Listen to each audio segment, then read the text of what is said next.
అండి, అందరికీ నమస్కారం. కథ తల్లి నిర్ణయం. రచయిత రమ్య రవి గారు. విజయ్ చాలా అలసిపోయి ఇంటికి వచ్చాడు. ఆఫీస్లో ఎంత అలసిపోయి ఇంటికి వచ్చినా ఆ అలసట అంతా ఇంటి వాకిలిలోనే మాయమైపోయింది. ఎందుకంటే ఇంటికి చేరగానే ఎదురు వచ్చిన తన భార్య మధుర చిరునవ్వుని చూసి, ఏమండి అంటూ ఎదురు వచ్చి చేతిలో ఉన్న ల్యాప్టాప్ బ్యాగ్ తీసుకుని కాళ్ళు కడుక్కోవడానికి నీళ్లు చేతికి అందించింది. ఆమెనే చూస్తూ కాళ్ళు కడుక్కున్నాడు విజయ్. తుడుచుకోండి అని టవల్ ఇచ్చింది. తను మళ్ళీ తల్లిని కాబోతున్నాను అన్న విషయం భర్తతో ఎప్పుడెప్పుడు చెప్పాలా అని ఎదురు చూస్తోంది మధు. కానీ లోపల ఉన్న మనిషిని చూస్తే విజయ్ ఎలా రియాక్ట్ అవుతాడో అని కంగారుగానే ఉంది తనకి. ఎలాగైనా ఇవాళ అన్ని విషయాలు చెప్పేయాలి, అపార్థాలు అన్నీ తొలగిపోవాలి అనుకుంటోంది మధు మనసులో. మధు, నువ్వు డాక్టర్ దగ్గరికి వెళ్ళావా అంటూ ఏదో మాట్లాడబోతున్న విజయ్ పెదవులపై చేయి ఉంచింది మధుర. మీరు ఏమి అడగబోతున్నారో నాకు తెలుసు, అన్నీ వివరంగా చెబుతాను, లోపలికి రండి అని లోపలికి తీసుకెళ్ళింది విజయ్ని. లోపలికి వెళ్తున్న విజయ్ ఒక అడుగు వెనక్కి వేసి, ఏంటి మధు, తను ఇక్కడ ఏమి చేస్తోంది అని కోపంగా అడుగుతున్నాడు. ఆ వచ్చిన మనిషి నువ్వు వెళ్ళు, నేను మాట్లాడుతాను అన్నట్టు కళ్ళతో సైగ చేసింది. మధు విజయ్కి సమాధానం చెప్పకుండా కిచెన్లోకి వెళ్ళిపోయింది. విజయ్కి చాలా కోపం వచ్చింది. ఏయ్, నువ్వు ఇక్కడేం చేస్తున్నావు? మళ్ళీ ఏం చేయడానికి ఇక్కడికి వచ్చావు? మర్యాదగా బయటికి నడు అంటూ ఆ మనిషి మీద అరుస్తున్నాడు. అది కాదు బాబు అంటూ ఆమె ఏదో చెప్పడానికి ప్రయత్నం చేస్తోంది. కానీ ఆమె గొంతు దుఃఖంతో పూడుకుపోయింది. ఆమె నిలువెల్లా చిగురుటాకులా వణికిపోతోంది. రెండు చేతులు జోడించి, నన్ను మన్నించు బాబు అని దీనంగా మొహం పెట్టి అడుగుతోంది. ఎలా క్షమించమంటావు? నువ్వు చేసిన పనికి మేము కోల్పోయిన ప్రాణాన్ని నువ్వు తిరిగి తీసుకురాగలవా? నా మధు పడిన బాధకి ఉపశమనం కలిగించగలవా అంటూ ఒక్కొక్క మాట తూటాల్లా పేలుస్తూనే ఉన్నాడు. ఆమె నుండి ఎటువంటి సమాధానం లేదు. నీ వయసుకి మర్యాదనిచ్చి నిన్ను వదిలేశాను, అయినా మళ్ళీ నా ఇంటికి వచ్చే ధైర్యం ఎలా చేశావు నువ్వు అంటూ విరుచుకు పడుతున్నాడు ఆమెపై. అతను ఇంకో మాట అనేలోపు మధుర కాఫీ తీసుకుని వచ్చింది. కొంచెం శాంతించండి, మీరు అనే మాటలు అన్నీ అనేశారు, ఇంకా చాలు, ఇంకా పాపం చేయకండి, ఈ కాఫీ తీసుకోండి అంటూ చేతికి అందివ్వబోయింది మధు. అంతే, ఒక్కసారి మధు వంక ఎర్రబడ్డ కళ్ళతో చూసి తన చేతిలో ఉన్న కాఫీ కప్ విసిరికొట్టాడు. ఓర్పుకి కూడా ఒక హద్దు ఉంటుంది మధుర, ఆవిడని నువ్వు ఎలా క్షమించగలిగావు? ఆమె ఇంకొక క్షణం ఇక్కడ ఉన్న తను నా కన్న తల్లి అన్న విషయం కూడా నేను మర్చిపోతాను అని కటువుగా అనేసి తన గదిలోకి వెళ్లి భల్లుమని డోర్ వేసేశాడు. ఆ శబ్దానికి కాంతమ్మ గుండె పగిలినంత పనయింది. కొడుకు అన్న మాటలు ఆమె గుండెని చీల్చే బాణాల్లా గుచ్చుకున్నా తల్లి మనసు వాడికి ఏదో ఒక రోజు అర్థమై నన్ను క్షమించి మళ్ళీ నా దగ్గరికి వచ్చే రోజు ఖచ్చితంగా వస్తుంది అనుకుని మౌనంగా అక్కడి నుండి వెళ్ళిపోవడానికి బ్యాగ్ తీసుకుని 2 అడుగులు ముందుకు వేసిందో లేదో కాలికి ఏదో తగిలినట్టు అనిపించి కిందకి చూసింది. నన్ను క్షమించండి అత్తయ్య అంటూ నీరు నిండిన కళ్ళతో దీనంగా చూస్తోంది మధు. అయ్యో లేమ్మా, పైకి లే. వద్దమ్మా మధు, నువ్వు నా కాళ్ళు పట్టుకోవద్దు. నువ్వు వాడు సుఖంగా ఉండాలనే నా తాపత్రయం. నేను వెళ్తానమ్మా, వాడు జాగ్రత్త. చూడమ్మా, వాడికి ఎట్టి పరిస్థితుల్లోనూ నిజం తెలియనివ్వకు.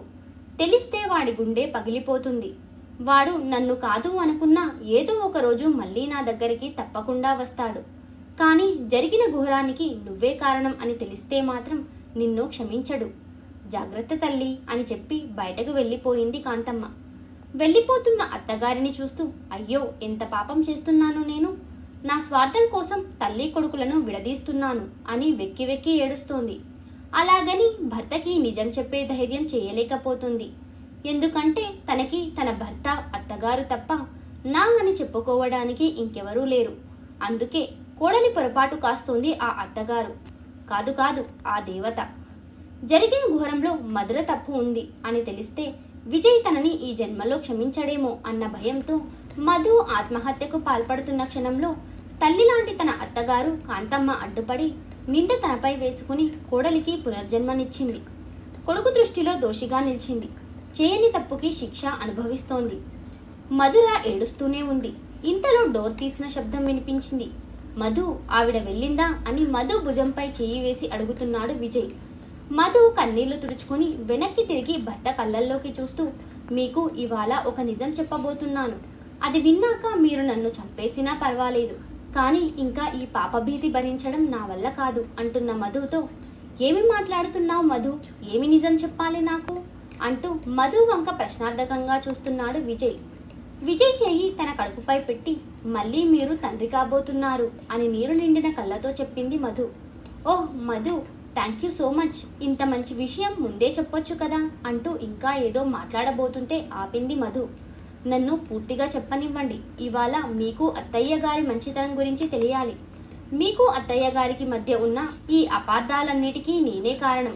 అసలు నాకు అబార్షన్ జరగడానికి అత్తయ్య గారు కారణం కాదు.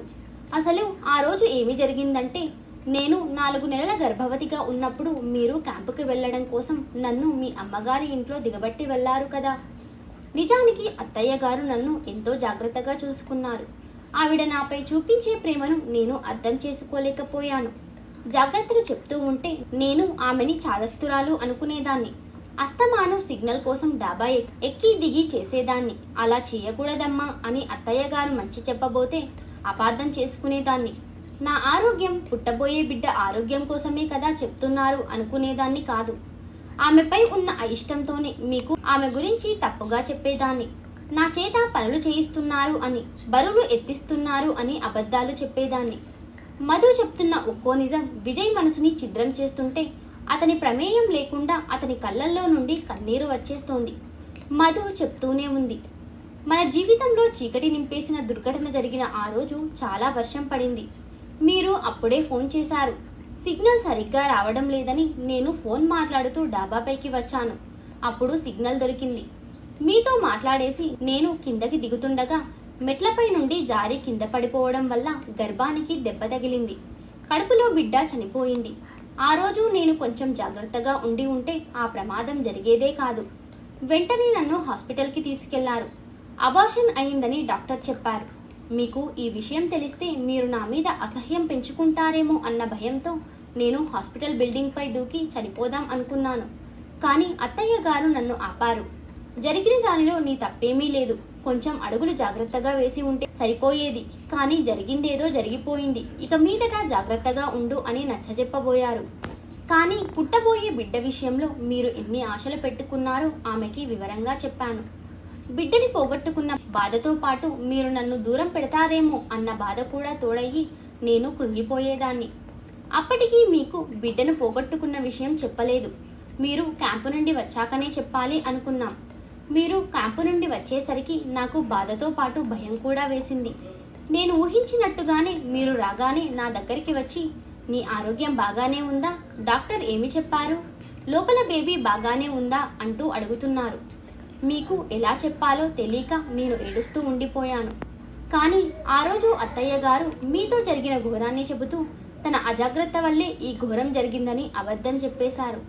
తనపై తానే నింద వేసుకుని మన మధ్య దూరం పెరగకుండా కాపాడారు. ఆ క్షణం అత్తయ్య గారిలో అమ్మ మనసు మొదటిసారి చూడగలిగాను. నా అహంకారం వల్ల ఇన్నాళ్ళు అత్తలోని అమ్మను ఎంత అబార్థం చేసుకున్నాను అని కుమిలిపోయాను. వెంటనే నిజం చెప్పేద్దాం అనుకున్నాను. అత్తయ్య గారు వద్దు అని సైగ చేశారు. తర్వాత పక్కకు తీసుకెళ్లి నిజం చెప్పనివ్వకుండా ఆమె ఒట్టు పెట్టుకున్నారు. ఆ రోజు నుండి మీకు నిజం ఎలా చెప్పాలో తెలియక మీ ఇద్దరినీ దూరం చేశాను అన్న బాధతో కుమిలిపోతున్నాను. మీకు జరిగింది తెలియక దేవత లాంటి తల్లిని నిందించారు. అనరాని మాటలు అన్నారు. అన్నిటినీ భరించింది ఆవిడ. ఇవాళ నేనే ఆమెను రమ్మని ఫోన్ చేసి పిలిచాను. మన జీవితంలోకి తిరిగి రాబోతున్న సంతోషాన్ని ఆమెతో కలిసి పంచుకోవాలని. కానీ మీరు చెప్పనివ్వలేదు. ఇప్పుడు కూడా ఆమె మీ శ్రేయస్సే కోరుకున్నారు. నా కొడుకుకి నిజం చెప్పకు, నిన్ను దూరం చేసుకుంటాడేమో అన్నారు. మీ అమ్మగారు దేవత, ఆమెని దూరం చేసుకోకండి అని భర్త పాదాలపై పడి ఏడుస్తోంది మధు. విజయ్ మధుని పైకి లేపి, ఇది నాకు ముందే చెప్పి ఉంటే ఇంత మానసిక క్షోభ అనుభవించేవారు కాదు కదా మధు. నువ్వు మా అమ్మ, నేను వెళ్తున్నాను మధు, అమ్మని తీసుకువస్తాను అని బయటికి పరిగెత్తాడు విజయ్. బస్టాండులో ఊరు వెళ్లే బస్సు కోసం ఎదురు చూస్తూ ఉంది కాంతమ్మ. తల్లిని చూడగానే చిన్నపిల్లాడిలా వెళ్ళి కాళ్ళ మీద పడిపోయాడు విజయ్. చుట్టూ ఎంతమంది ఉన్నారు అనేది కూడా ఆలోచించలేదు అతను. లేనాన్న పైకిలే అని విజయ్ని పైకి లేపి గుండెలకు హత్తుకుని ముద్దు పెట్టుకుంది కాంతమ్మ. అమ్మా నన్ను క్షమించు, మధు నాకు అంతా చెప్పింది. నేను నిన్ను నానా మాటలు అన్నాను, నన్ను క్షమించు, ఇంటికి వెళ్దాం పద అని తల్లిని తీసుకుని బస్టాండ్ నుండి ఇంటికి బయలుదేరాడు విజయ్. భర్త కోసం, అత్తగారి కోసం వాకిట్లో నిలబడి ఎదురు చూస్తోంది మధుర. అంతలోనే తల్లిని తీసుకుని వస్తున్న భర్తని చూసి చాలా సంతోషించింది. అత్తయ్య గారు, నన్ను క్షమించండి, నేను ఆయనకి అంతా చెప్పేశాను. ఇక నేను ఈ పాపభీతిని భరించలేక ఆయనకి నిజం చెప్పేశాను అంటూ అత్తగారిని హత్తుకుంది మధుర. ఊరుకోమ్మా, అంతా మంచే జరుగుతుంది నీకు అంటున్న కాంతమ్మను ఇంట్లోకి తీసుకెళ్లారు విజయ్, మధురలు. కూర్చోండి అత్తయ్య, నేను కాఫీ తీసుకువస్తా అంటూ లోపలికి వెళ్ళింది మధు.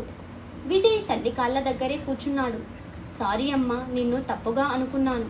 ఈ 4 నెలలు నేను నీతో మాట్లాడలేదు కదా, నువ్వు ఎలా ఉండగలిగావు అమ్మా? అసలు ఎందుకు నువ్వు ఆ రోజు అలా చెప్పావమ్మా అంటూ తల్లివడిలో తలపెట్టుకుని చిన్నపిల్లాడిలా ఏడుస్తున్న విజయ్ తలను ప్రేమగా నిమిరింది ఆ తల్లి. నీ మనసు నాకు తెలుసు కన్నా, నీకు కోపం ఎక్కువ. ఆ కోపంలో నువ్వు తీసుకునే నిర్ణయాలు బంధాల్ని బీటలు పడేలా చేస్తాయి. ఆవేశంలో నువ్వు మధురని దూరం చేసుకుంటావేమో అన్న భయంతో అలా చెప్పానురా అని కొడుకుని ప్రేమగా తల నిమురుతోంది. అయినా మధు కూడా కావాలని చేయలేదు, మన దురదృష్టం అంతే. కానీ ఇవన్నీ నువ్వు ఎలా అర్థం చేసుకుంటావో అన్న భయంతో మధుకి అత్తగారిలా కాక ఒక తల్లిలా నిర్ణయం తీసుకున్నానురా. నేను కూడా ఒక అమ్మనే కదా నాన్న, అత్తమ్మలోనూ అమ్మ ఉంది కదా అంటూ నవ్వింది కాంతమ్మ. దేవుడి దయ వల్ల మన జీవితాల్లోకి మళ్ళీ సంతోషం రాబోతుంది. ఇక అన్ని బాధలు మర్చిపోయి సుఖంగా ఉండండిరా అని మనసారా దీవించింది కాంతమ్మ. కాఫీ తీసుకోండి అంటూ అత్తగారికి భర్తకి కాఫీ అందించి తను కూడా కూర్చుంది మధు. మధు వంక మురిపంగా చూస్తోంది కాంతమ్మ. అమ్మా మధు, నువ్వు ఇక మీదట చాలా జాగ్రత్తగా ఉండాలి అంటూ అన్ని జాగ్రత్తలు చెప్పింది కాంతమ్మ. ఈసారి మధుకి అత్తగారు చెప్పిన జాగ్రత్తలు విసుగనిపించలేదు. కొడుకుని కోడల్ని చూసుకుని మురిసిపోయింది ఆ తల్లి గుండె. కాంతమ్మ కోడలిలో కూతుర్ని చూసుకుంది. ఆమె ఓర్పుతో కొడుకు కాపురాన్ని అందంగా దిద్దింది. ఇవాళ తన కుటుంబం ఎంతో సంతోషంగా ఉంది. కోడలిని కూతుర్లా భావించే ప్రతి అత్తకి ఈ కథ అంకితం. ఈ కథ ఎలా ఉందో కమెంట్ బాక్స్లో కమెంట్ చేయండి ఫ్రెండ్స్. అలాగే మరిన్ని కథల కోసం మా ఛానల్ని సబ్స్క్రైబ్ చేసుకోండి. Thank you for watching.